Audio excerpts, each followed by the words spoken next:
Hürmetli vatandaşlarım, leksiyimizin işkencesine başlayımız. Leksiye adesiyle qaraşıyoruz. Jungo payçak bazarının gumran buluşu Kaş bilen Kirpik arasında kaldı.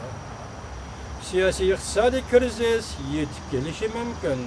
Mavzuluk haber, Dünya Gizli'nin haberi 7. ayının 5. günü Venvi orbitide ilan kılındı. Ötken günlerde Jungo payçak bazarda baha 12% düşüp gidip, 6. ayının otturlarından hesaplaganda baha düşüp gidişinin dairesi 3 hissege yetti. Kıyas kılınışça, pargayılıp ketken pul, bu katanki bu makalda kıyas kılınışça 18 trilyon yuenge yetti. Ötken hafta hükümet her günü bazarını kutuldurmakçı oldu. Lekin bahanın düşüğü virişini tosup kalalmadı. Ötken haftanın 3. gününden 5. günü 3 gün içinde payçak bazarı Bazar optiga aylandı. Payçak bazarı bazar optiga, payçak optiga aylandı. Belki şu haman gumran bolmagan bolsa mı? Lekin Amerika ve Şangay'da nurgulgan mutaxassislar tahlil qilib, gumran buluş Kaş bilen Kirpik arasında kaldı deyishdi. Hükümet buyruk tushirib, kontluk almashtirish bilan bazarni qutuldurmoqchi bo'ldi. Lekin haftaning 1. günü, yani 6. günü bazar ciddilişip gitti.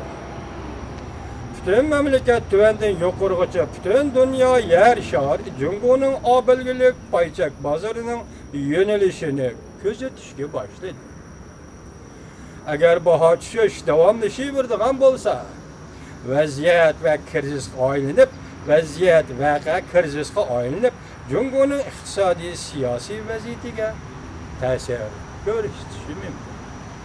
Kişilerine payçık buluşqa rağbetlendirdi. Hükümet payçık setimilişten çektimizini kən koyuvetkenden başka furalanın amanet koygan pulunu götürüp pay bazarıga kirip payçık buluşuğa rağbetlendirdi.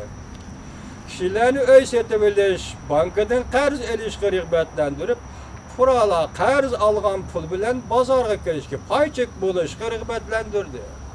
Öyseti bilişi koyup durup qarz aldın mı boldu, emdi pay bazarga kirip payçık bol dedi. Alakadar metbuatla bazarga siyaset ige, bazar mokum boludu, payda eliş hem mokum boludu dep tergib kıldı. Şunun bilen furala galcırlık bilen payçak bazarga kirip, bu adamların sanı 90 milyon yetti. Bu iş yer şahı payçak tarihinde görülüp bakmagan iş idi. Bir yıldan beri kişilerinin dikkatini imaret bazarından payçak bazarına yötkep, payçak bazarda baha 150% öskelligine sebebi mi? Gel yukarıdaki rağbetlendirişlerden bulgan. Jungo'nun payçak bazarı qanday taraqqiy qilishi mumkin? İki xil ahvolda diqqat qilishga arziydi. Birinchi, payçak asli ve alaqsadlik allaqachon shakllanadi. Birinci, payçak opti ve alaqzadılık allaqachon şekillendi. Payçıklarını tizginligi bulmaydı. İkinci, hükümet gerçi usul çare oylap bazarını tizginlemekçi bolsa mı, bazarda bahanan düşüp ketişini to'xtatolmadi. Reis Xi Jinping dairleri urush planını yaxshi tuzgan bilen, mesela payçak bazardaki urush planını yaxshi tuzgan bilen, yengilishdan texi eg'iz etishdas. Bütün vaziyetini kontrol kılgandı mı, bazarda, payçak bazarda bazarının küçüğünü tizginleşti.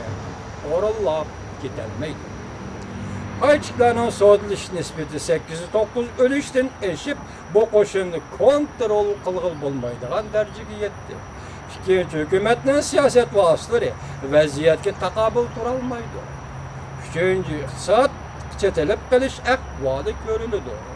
3 hafta içinde Jungo payçak bazarda 2 trilyon 900 milyar dolar pargayılıp gitti. Ama yeni sanıken 2 hafta içinde, 3 hafta içinde Jungo'nun payçak bazarda 2 trilyon 900 milyar dolar parga aylanıp gitti.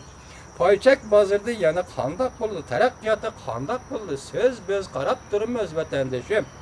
Bizde emas, hatta bütün Jungo'nun kuralı, shundaqli yer shari ham Jungoning qaychak bozorini kuzatib turibdi.